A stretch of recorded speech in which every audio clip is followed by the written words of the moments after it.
എടി നമുക്കിന്ന് ഫ്രണ്ട്സുമായിട്ട് കട വരെ ഒന്ന് പോയാലോ? നമുക്ക് വല്ലതും കഴിച്ചിട്ട് പോരാം. പൈസ നീ പേ ചെയ്യുമോ? ഞാൻ പിന്നെ തന്നോളാം. എല്ലാ പ്രാവശ്യവും ഞാൻ തന്നെ ലേഡി പൈസ തരുന്നത്. ഇപ്രാവശ്യം ഞാൻ വരുന്നതുമില്ല. എനിക്ക് വേണ്ട ക്യാഷ് തരാം, പക്ഷേ കഴിഞ്ഞ മന്ത് നീ ഒരു 1000 റുപ്പീസ് കടം വാങ്ങിച്ചിരുന്നു.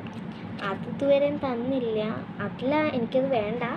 പക്ഷേ ഇനി അതിന് ഞാനില്ലടി.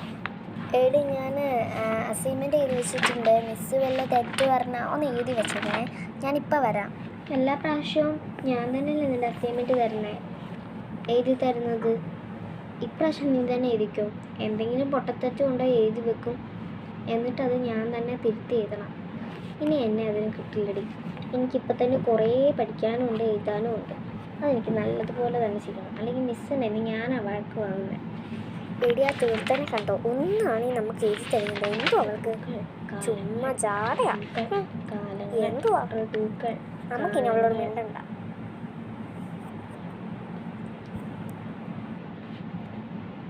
എന്താടി അങ്ങനെ പറഞ്ഞേ? എല്ലാ പ്രാവശ്യവും നിനക്ക് തന്നെയല്ലേ ഞാൻ പണി തരുന്നത്. ഇപ്രാവശ്യം ഞാൻ തന്നില്ലെന്ന് പറഞ്ഞാൽ ഉടനെ നീ അങ്ങ് പിണങ്ങും. എനിക്ക് അങ്ങനത്തെ കൂട്ടിന് ആവശ്യമില്ല. എനിക്ക് പഠിക്കാൻ മാത്രം ഞാനിവിടെ വന്നത്, കേട്ടോ? നീ എനിക്ക് കൂടുതൽ അങ്ങനെ ഇപ്പം ഭയങ്കര സുഹൃത്തമൊന്നും തരണ്ട. എനിക്ക് അങ്ങനത്തെ ഉള്ള ഒരു കൂട്ട് വേണ്ട. നിൻ്റെ സ്വഭാവത്തിന് എന്താടി ഒരു മാറ്റം? എന്താ മാറ്റമൊക്കെ? എന്ത് മാറ്റം? എല്ലാ പ്രാവശ്യത്തെ പോലെ തന്നെയല്ലേടി. എൻ്റെ സ്വഭാവത്തിന് എന്താ മാറ്റം വരാൻ?